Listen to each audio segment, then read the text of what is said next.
Hello, Adam Clark with Westlake Royal Building Products and Tapco. I'm here with Desmond, the siding guy out of Alberta, Canada. Today we are using the Tapco brake and we're doing an window install with Cedar Renditions. Obviously this is for a trade show, not the code. We aren't going to cap or anything like that. We're just really showing how you do a window wrap with a built-in J.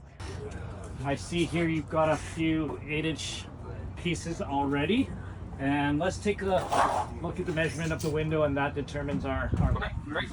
So we've got 35.5 by 23.5. Right. So 4-inch trim on either side, you add 8. So let's do the long pieces first. Okay. Because we don't want to minimize waste. So 35.5 plus 8 is 43.5. Yes. I'll mark off with the Tapco cutter. There's an 1.5 inch offset, or with the Tapco tape, there is a cutoff scale.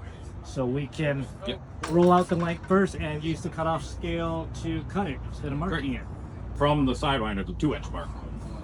Yes. But yeah, so you just measure this way. If you're cutting it on your 2-inch, run into short piece if you don't count that. Yeah, so we determined it was 43.5, so we are actually going to add 2. Okay. So it's going to be 45.5. All right, great. Yeah. And the reason I roll out exact measurements is I find a lot of contractors, they like to bend 4 to 6 inch above and then they cut. But then that's kind of wasting time, right? You're leaving a lot of waste. I always go a little big and then cut down. So. And it's a matter of personal preference, right? So what did we say? 43.5 plus 2 is 45.5? Yep. That should do. Ahead of me. So normally at home, if I'm not using the Tapco tape, I've got marks here. But since we have the Tapco tape, we can take a look at that. There's a cutoff scale here. So I want 8 inches since this is 24. So we'll take a look at the cutoff scale, bring it to 8. It's already preset to 8. And the nice thing is we can just butt it up there. Yep. That's good. It down. Yeah, when you're doing a bunch of them, right now let's say you're doing 10 windows, you can set that 8, cut all your windows first, have a bunch of 8-inch strips. Yeah, so let's cut off our strips first. Attention guys, if you're ready to build more than... So this is where the Tapco tape comes in handy. Yep. Right. That move your business forward. Next is the maximizers. So you can... 3 pieces at 8 inch. So these are going to be our long sides, and just to save time, I measured out the bottom and have pieces for bottom and top. Let's bend all of it now before we even go to install and pretend we're doing that. A lot of people bend their J pockets differently. They will start with a J pocket itself, but since the nailing flange is always your scrap, it doesn't matter how long your nailing flange is. I usually leave the nailing flange for last. And so a lot of people, when they watch me bend, they're thinking, why aren't you bending the J pocket first? And there's a reason for that, is because I'll show you. So this first bend doesn't matter. It's really for when we go look at the install to lock in. So I bend it as little as possible just to leave the longest nailing flange, and I realize it might move because we're not to the edge, right? Yeah, yep. But another trick to avoid that is to go really quickly. Yeah. You're inside the rubber a little bit, right? real quick. You see how it's about half inch, where this brake theoretically should only bend 5/8, but I cheated it, right? Okay. Yeah. So then let's do we'll go around 5/8. And the reason I go around 5/8 is I do a lot of vinyl siding. And if you bend a 1-inch J pocket or a 3/4 inch J pocket, what happens? It's rattly, rattly. So then it doesn't matter. We're going to be going against the window. So if you go 5/8, it's nice and snug for the vinyl siding. So let's go to our second bend. And here is another trick. You can either use a tape, or here I've bent or cut a scrap piece 4-inch all the way around, so I can be on either side, and I use that to just gauge. So that's your 4. And this is where I get into the J pocket. Yep. Where it really doesn't matter And 5/8 is a nice measurement. You see, Yeah, I don't even have right. to look at you can just feel everything. Using the front of the Yeah. moving hinge here. Yep. Like I have my finger under there and I can feel it, so I know it's good. Now this bend, I typically don't go all the way 90. It helps keep the trim tight Okay. against the window. Like you see, that's not quite 90. Just the taper helps push it into the Yeah, window. but these are little things that a lot of people don't really. Exactly. Yeah, this is why it's Realize. great to show them the little trick that people don't think about. Yeah. So there is one of your trim bend, and that not quite 90 puts this flange slightly out so that when it's against there, you can press on it. There's a hollow space behind there, and it's not going to come out here while the sealant cures. Now, and if you are concerned, I mean, we can add wood, a piece of 1x PVC or wood behind that to give it a stiffer product. Yeah. Today we're just doing the demo of how you wrap it, but you can always add substrate behind it to give you a more. Okay, solid so surface. let's quickly go and bend all the pieces, Great. and then we'll go into Yep, the. I'll get out of your way and just let you go now because that's residential material. Yep. And so another thing to note is this brake acts as a great workbench. You see how that sits Yep. very nicely? So after I bend, actually, in the shop, I am taking my little square and making my mark.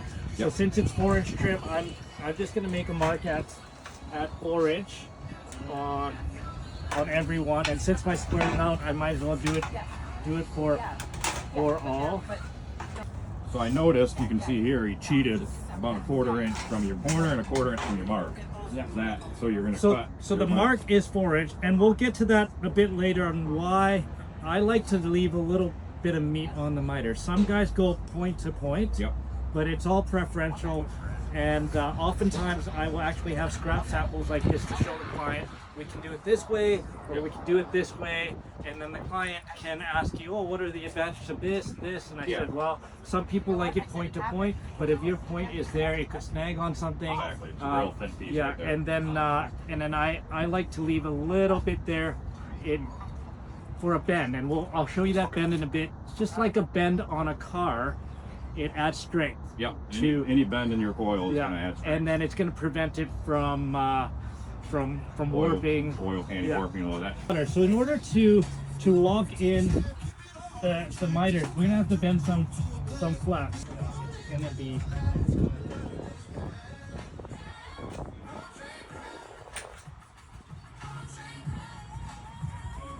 So I'm bending this flap out of the way just so I have room to cut. Okay. Because if the flap's in the way, I can't Yep. cut. And really, there's gonna be a miter overlapping there, so I'm just getting rid of Getting this. some material in Yeah, there so you don't see it. yeah. And the nice thing is when I cut it, it squishes that metal there, so that the miter can lock around. Okay. Yeah.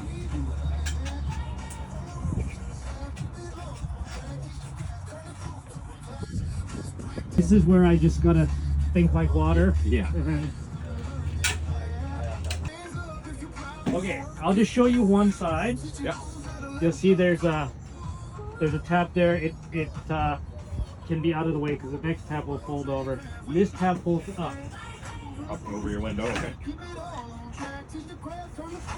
See that? Yep. So when the next piece overlaps, if water were to get in there, it's going to come down this flap and drain out. Yeah. So now that we have this cut, it's going to be the same for this side, and this side. So I'll just cut all of those at once. Yep. And yeah. This is going to interlock. Like you can see, look, it kind of holds itself. But when the sun hits that, this miter can bulge. And so that's the reason I want to add a bend there, like on a car, to add some strength to it. All right, this is called a bending tool. And you want to try to get it in between here. Okay. That'll In be between fine. there. Yeah. All right. Yeah, you see? Yep. Yep. Yeah. Nice little- Okay, so these are basically, to wrap any window with the miter, you only need to know this side and this side. And then you're just repeating, Yep. thinking like water. You see this one goes on this side. Water will drain off, Yep. right? If we put the miter on the wrong side, then water's gonna get in, right? Yeah, let's just think like water. And our lengths do look the same. So now let's go ahead and just do the same to everything else. Let's show you close up how this locks together, because it's gonna be harder to see. So this is your bottom and this is your side, right? So I'm gonna show you how these pieces lock together. You see this is pinched from the cut and there's a gap here. And we're gonna slide that in, and then this flap would bend over to cover the hole. But I'll try to get that in again there. So that's kind of how it'll look, and then you'll see that flap there. It'll get bent over, and it'll shed like water. Okay, let's install. I like to install it with the crown stapler. It really doesn't matter if you have a larger nailing flange. You can use roofing nails or screws. And some people question, well, is it going to buckle if you don't leave room for it to move? What are your thoughts on that, Adam? Again, you've got enough bends in that where it shouldn't move too much as it is. Exactly. Bends equal strength, right? So you're fastening here, but the next point it needs to buckle would be on the face, but it's way too far. There's way too many bends there. So here, let's pretend this is all watertight with our building paper, and it's as easy as you got to make sure you don't set the stapler depth too deep or it'll pierce the metal. So that's one thing you want to check.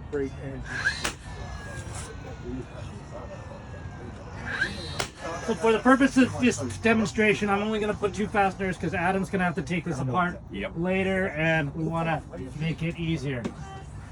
Now let's go to the left side. It's going to overlap this flange, and that's how it locks it together. See how I bent that around? And take a look at that. There's no fasteners, but it holds, and this is going to be nice and Friction fit. nice and tight, right?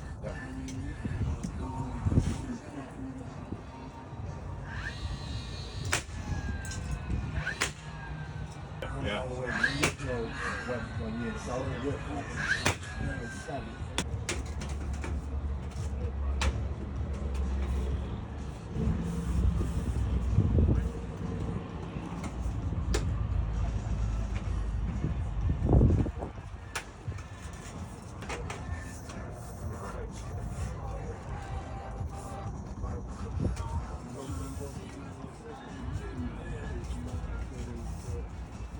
And I'm not even going to fasten that piece.